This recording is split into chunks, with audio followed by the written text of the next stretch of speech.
G'day, Michael here, and welcome to the second part of this game environment tutorial series. In the first part, we looked at how to model architectural and landscape elements in Blender. Now we're going to move on to stylized texturing in Substance Painter. Or if you don't want to use Substance Painter and want a simpler art style, I'll be releasing a bonus episode for low poly texturing in later weeks. If you haven't been following along, you can download the starting files from the Patron link in the description. In this series, we will be looking at two different types of texturing, tiling and unique. A tiling texture is seamless, meaning it repeats vertically and horizontally without any obvious edge, allowing it to tile across large surfaces such as walls and terrains. This is opposed to a unique texture which can only be applied to a single UV set. In this part here, we're going to be looking at how to bake a seamless tiling texture for our wall object.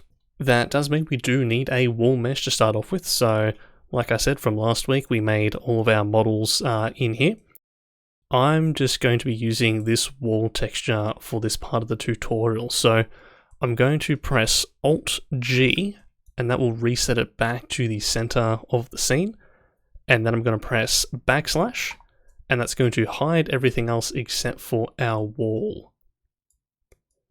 So for our wall, we're going to need a plane to kind of put it up against, as if it's sort of got grout or mortar in between it. So I'm going to press Shift A and create a mesh plane. I'm going to press R, X, and 90 to rotate it by 90 degrees on the X. Move it up by 1 unit, G, Z, 1. And then move it across on the X, G, X, 1. This is going to be the plane which we bake the texture onto and should be positioned exactly in the middle of the mesh. We can move the bricks out slightly, it is clipping back through quite a bit, so I'm just going to hit G and Y to move it out so it's not going back so far. But we can leave them just slightly overlapping like that. Okay, here comes the part where we need to clean up our bricks. So when we generated this wall, it did actually do a pretty good job of making this a seamless tiling mesh. So if I go into front view and press 1 and press Shift D and move it along the X, we can see it does sort of roughly line up those gaps in between each of the bricks, which is really good, but it's not going to be perfect. So we do actually need to line things up ourselves manually a little bit. So I'm just going to select the wall, I'm going to zoom in, press Tab to go into edit mode. And what I need to do is straighten the edges of these overlapping bricks and make sure it lines up with the edge of the plane here. So hold down Alt and left click to select the edge loop and press SX0 and left click to create a perfectly straight edge. Now we need to make sure our snapping is set to vertex so that when we move it along the X, so GX, and hold down Control, we can snap it to the plane we just created. So we want our edge to be perfectly aligned with the edge of the plane, and we're going to have to repeat that for all of these bricks down here. So hold down Alt, left click, SX0, and move it along the X and make sure it lines up with that plane going down here. Don't need to do it with any of the ones that aren't overlapping the edge. This one might be a little bit different because we've got not a clean edge loop, so make sure you get the full edge in there. SX0, grab X, move it across, and just working my way down here for all of those. Okay, I do need to do the other side as well, so move across here, Alt SX0, move it across the X-axis, SX0, move it across and snap it. Again.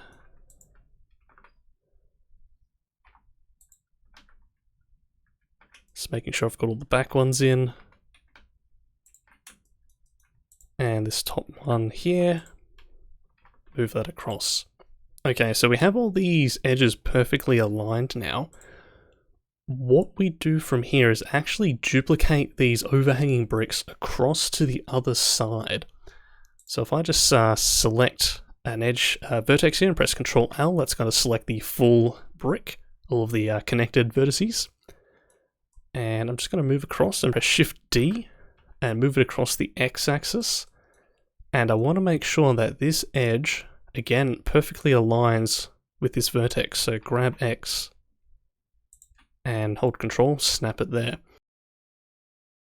So in theory, as this brick comes along here, it cuts off here, and then it continues on the other side. So this is how we make our seamless tiling textures. So we just need to go down and do that for all the bricks now. Select this one, Control L, Shift D, bring it across, and again, just snap it.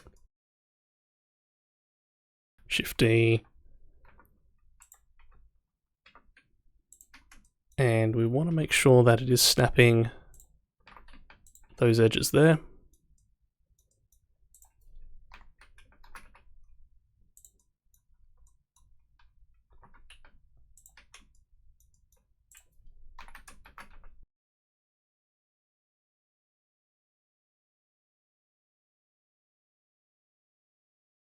And we'll just do the other side now.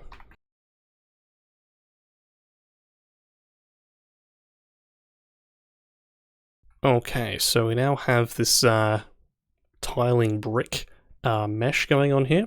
Now for these bricks, because we're baking them into a texture, the poly count doesn't actually matter, so we're going to bevel the edges slightly, which will give us a bit more definition when we do our bake. So I'm actually going to select one of the edges that has the mark sharp selected.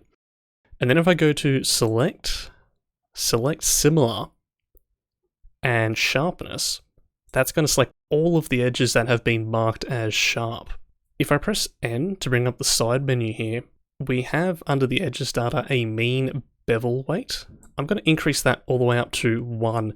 It's going to change the shading slightly to this darker blue. It's not going to affect anything else just yet though. So I'll just press Tab to get out of that. I'll keep the bricks still selected, and I'm going to add a modifier. So go to the modifiers tab, and I'm going to search for a bevel. And we want to use the edge bevel that we just gave for the settings of the bevel modifier. So instead of the limit method as angle, I'm going to set that to weight. And I'm going to drop down the shading and click on harden normals. So that's going to give us a really nice bevel around the edges. You can adjust the amount in here. If it's a little bit too much, we might want to lower it down a little bit.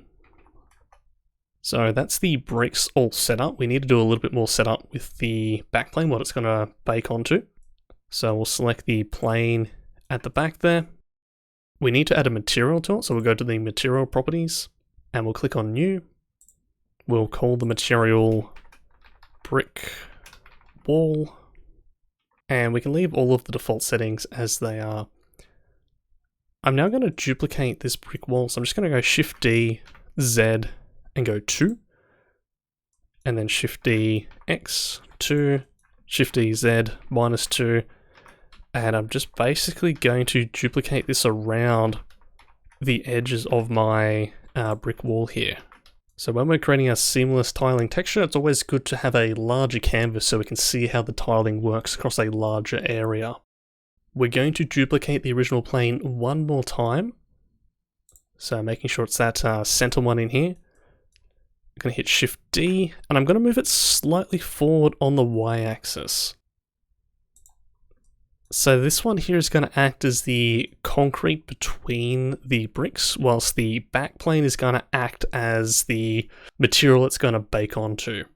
With the concrete plane still selected, I'm going to add a new material to it. So let's click on the button here, new material, and we're going to call this one something like concrete. Actually, we're going to call it ID underscore concrete.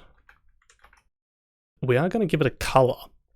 So the base color I'm just going to set as red, and we can't see it in the scene. We do need to come up here and change the viewport shading to material preview.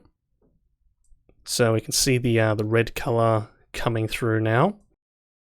Now I'm going to select the bricks and create a new material for this, and we'll go ID underscore bricks 1.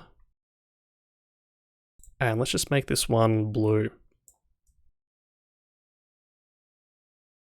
And for our texture, we're going to give each of the bricks a bit of a unique shade to it. So we're going to create a few different ID materials, slightly different colors from each other, and we're going to assign them randomly to some of the bricks. So let's click on the plus, and we'll create a new material. Let's go ID bricks 2, and we'll make this one purple. The colors do need to be different from each other. They can't be the same, or they can't be similar either. They have to be a completely different shade. Let's go ID bricks 3, and we'll do one more. ID bricks 4. Yes, don't forget to change those colors. Let's do an orange for that one. And this one could be a green. To assign these colors to the bricks, we just press Tab. We can just select one of the bricks and hit L or Control L. And then with it selected, we can just click on Assign to give it the color. Now we do need to make sure that if the bricks are overlapping each side, that they are given the same color. So this brick here and this brick here, if we hit Control L, they do need to be the same color, as they're basically going to act as the same brick as they tile. So let's give that one a color like that. Let's say these ones that are overlapping, let's give them a green.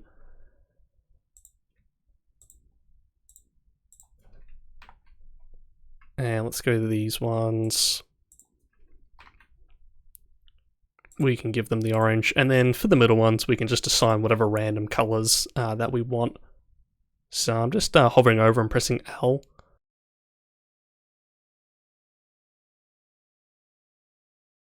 Okay, so we have some randomly selected bricks with these colors assigned to them.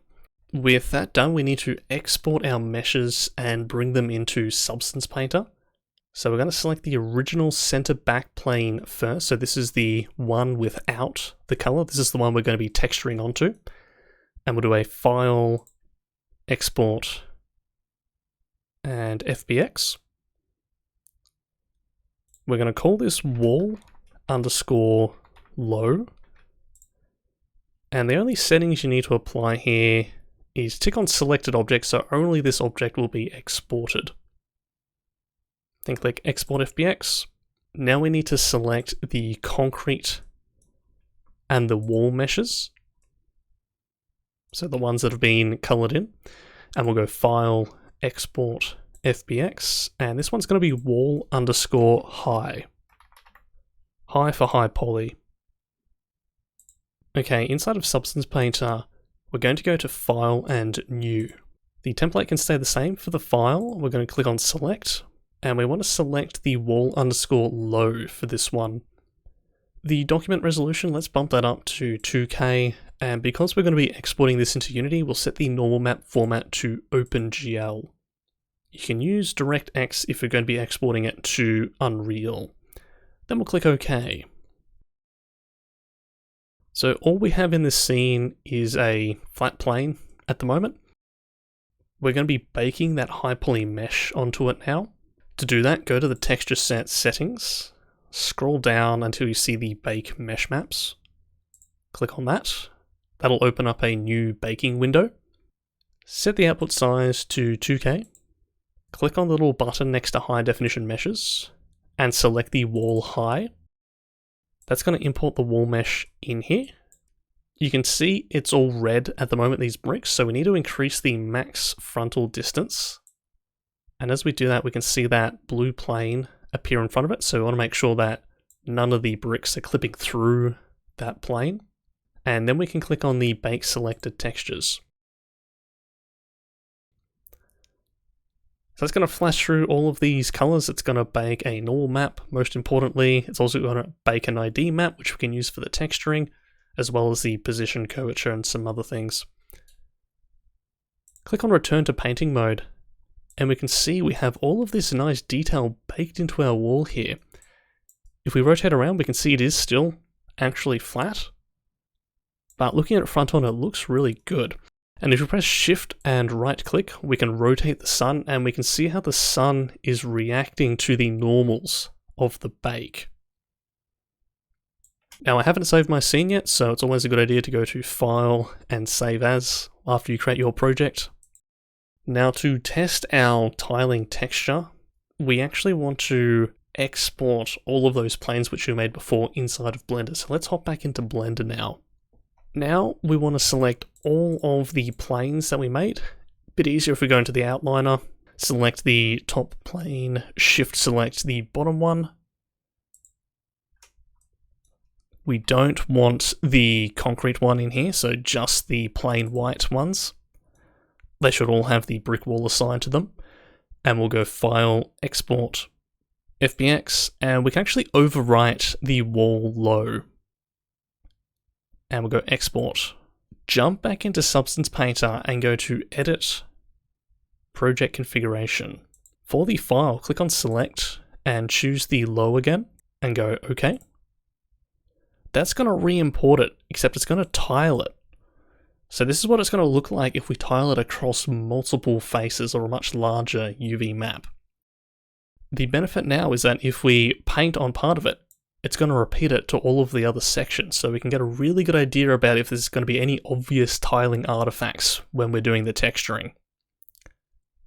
We can't do this tiling backing before we do the bake, otherwise the bake's going to mess up, so you got to do the bake before and then you can re-import the tiling planes. So we're going to work on this stylized texture inside of Substance. It's quite easy to do because there's quite a few generators that really help out with this. So if we click on the Layers tab, we can see that we've got our default paint layer. We don't need that, so we can just delete that. And I'm going to create a new group. And I'm going to call it Bricks. This is going to be really useful later on because we're going to be duplicating the same group for this same stylized texture amongst all of our different props. I'm going to create a new fill layer in here. And I'm going to make sure it's inside of the Bricks group. And this one we're going to call Base Color. I'm going to take a look down inside of the properties for the base color. We have a color here which we want to make a brown. So we can come into the color tab. We could use a brownie sort of color. And it is looking a little bit sort of shiny, so we do want a roughness added to the material, and we're going to increase the roughness to 0.8. At the moment, the base color is affecting both the bricks and the concrete, so we need to mask out the parts that we don't want for this base color. So I'm going to right click on the bricks and add a white mask, so nothing will appear to have changed because white reveals and black hides. With the white mask selected, I'm going to add an effect, so the little wand icon up here, and I'm going to choose the Add Color Selection. With the color selection selected, go down to the properties, and the output value is set to 1. We're going to change this to 0, and the background color we're going to set to white. And now we're going to click on the pick color, and once we do that, we can see all of our ID colors have popped up, and we can select one of them. And we're going to be selecting the red. So the red is going to remove that part of the mask. And so we can add the different color for the concrete, and now we have our brick base color applied just to our bricks. We're going to work on the texture for the bricks now, so with the base color selector, I'm going to add a new fill layer, so that'll appear above it, and I'm going to call this one Variation Light. And I'm going to assign a slightly lighter color than the base color, so we can color pick it, and we can make it a little bit lighter. I'm going to right click on the Variation Light and add a black mask. And now I'm going to add an effect, and I'm going to choose Add Fill. Inside of the fill effect, I'm going to choose this grayscale button, and I'm going to search for Procedural Grunge 004. This one here. You can use different grunges for different sorts of stylized effects, but I find this one's quite good. So it creates this sort of like spotty effect, almost like brush paint that's been splattered down onto the bricks. And I'm going to increase the contrast of it to about 0.5. And I'm going to add another effect, and this one's going to be a filter effect to the mask. The effect we're going to add is called Blur Slope. And we're going to increase the intensity to about 0.2. The color overlay is a little bit harsh, so we can select the opacity, and we can move this down to about 30%. I'm going to duplicate this variation light, so select it and press Ctrl D to duplicate it. And this one I'm going to call Variation Dark. That does mean we need to give it a darker color, so select the actual fill layer itself, select the base color, and we'll give it a darker brown color. It is completely overlapping with the variation light, so we'll select the mask again, and select the Grunge Map 04 once again. And in the properties under the UV transformations, we're just going to offset the UV, so change the offset to about 0.3. You can see it's no longer overlapping on the light variation beneath it. And we'll create one more version, we'll create like a medium color, so we'll duplicate Variation Dark, we'll call it Variation Medium.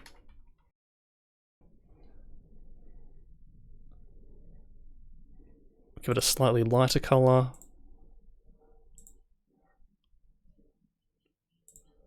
Again, it's overlapping, so we can select the grunge map once again. Change the offset to about 0.4.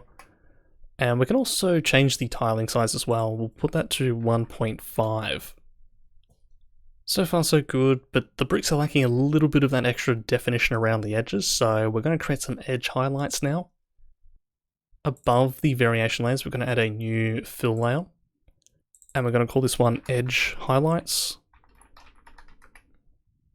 The base color is going to be a little bit of a creamy kind of color. Fairly light. And we'll add a roughness of about 0.4, so it's a little bit shinier. We'll add a black mask, so right click, add black mask. And we'll add an effect. This one's going to be a generator. And the generator we're going to search for is called Curvature. It's a little bit extreme, but you can see the idea that we're going for. The global blur I'm going to set to 0.15.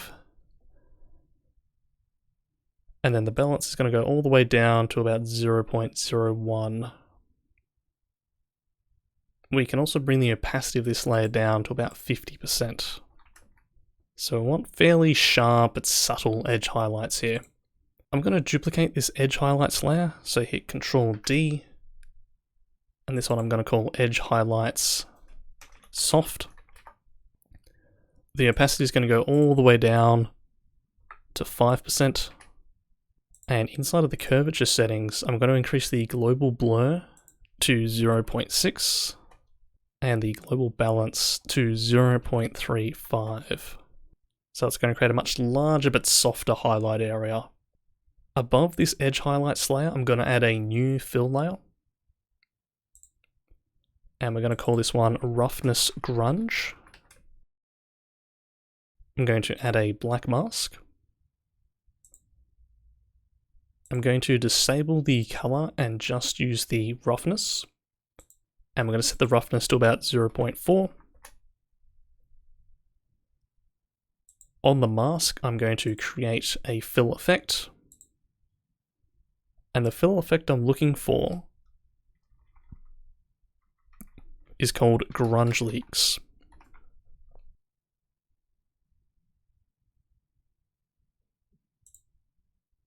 The balance I'm going to adjust to about 0.3 and the contrast 0.2.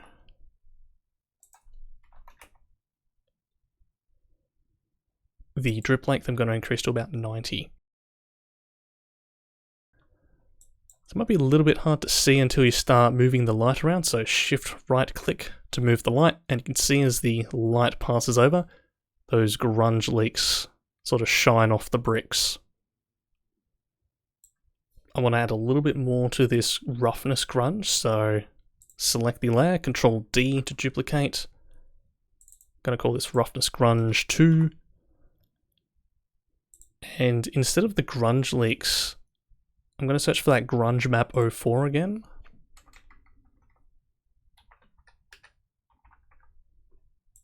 The spotty one. I'm going to set the tiling value to 3. So it's a lot smaller. It's a little bit strong, so I'm going to set the roughness up to 0.6. So it's a little bit more subtle. And now I'm up to the step where I want to add some variation to the brick colors. So instead of a fill layer, I'm going to add a paint layer this time, or just a regular layer. And I'm going to call this one Brick Color 1.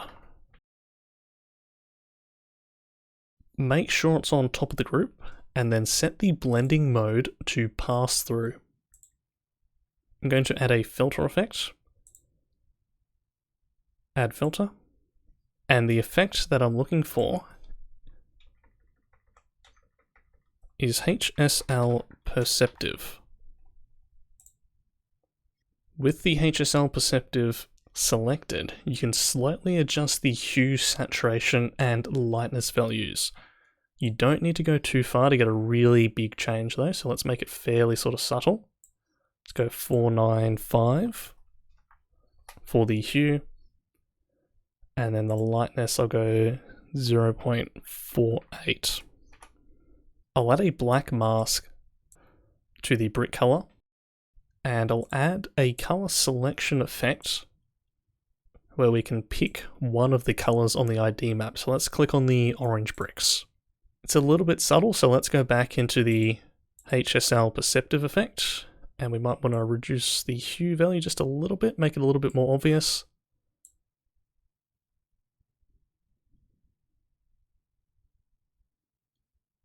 Something like that. I'm going to duplicate my brick color, Control D, call this one Brick Color 2. For the color selection, we can just get rid of that orange and we can pick, let's say, the green. We'll duplicate this again, Control D, call this Brick Color 3. Go to the color selection, remove the green, and this one can be our pink. So let's change the HSL Perceptive values.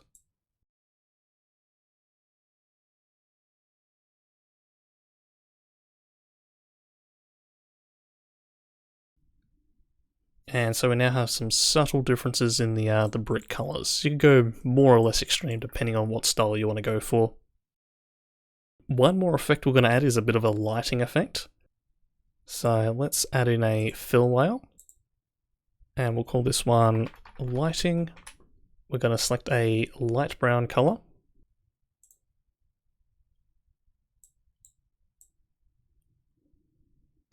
We're going to set the blending mode to linear dodge add. And we'll really reduce the opacity on this one. Maybe go about 20. And we're going to add a filter to this layer. And the filter we're going to search for is called Baked Lighting Stylized. This one here. Inside of the material, we're going to increase this dielectric reflectance. Let's bring that up to 0.16. And if we toggle it on and off, we can see the effect it's having. The last thing to do is to create a new group for the concrete beneath it. So let's just create a new group, make sure it's not inside of bricks, and we'll call it concrete. We're going to add a black mask to this group. And again, we'll add our color selection and we'll choose the red. We can just copy the same colors that we've made inside the bricks folder. So let's open that up. And we want to grab the base color and the variations. And we'll just go Control C. We'll paste that inside of the concrete. and if we wanted to make any adjustments, we could do that to the base colors and the variation layers. So we have our repeating stylized seamless texture here, which is looking pretty nice. Now we've got to export that, and we'll get it back into Blender to see how it all works. So let's go to File, Export Textures. I'm going to go to the brick wall, and we need the color, the roughness. We don't actually need the metallic, the height, or the emissive. We'll choose a place to save them, and then we'll just click on Export. Let's jump back into Blender. Here with one of the planes selected and the material up over here, we can click on the yellow tab next to the base color, and we can search for an image texture. We're going to open up a new texture, and we're going to choose the base color. So we have the coloring. We don't get that nice sort of 3D depth effect though. So we're going to come down here to the roughness first. And we'll select an image texture.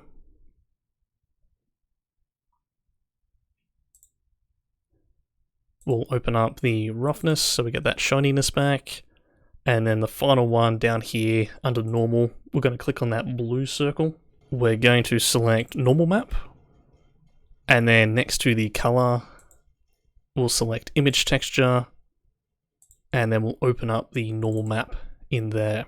Now it doesn't quite look the same as it did. It's because we need to set the color space from sRGB to non-color. And actually the same thing for the roughness as well. So color space to non-color. So it's not going to be as prominent in here because we don't have a light that we can sort of rotate around and see all the angles, but we've got it all applied and we can see that 3D effect coming through. We now have a seamlessly tiling stylized brick texture, which will be great for applying to large surfaces such as the side of the bridge. In the next tutorial, we need to UV map the bridge and other props before we can apply this texture to them, and create some additional unique textures in that same stylization. If you liked the video and you're looking forward to the next part, please do subscribe so you don't miss it. If you want access to everything right now, including all of the starting files and notes, you can join the Patreon, link in the description. Otherwise, I'll see you next time.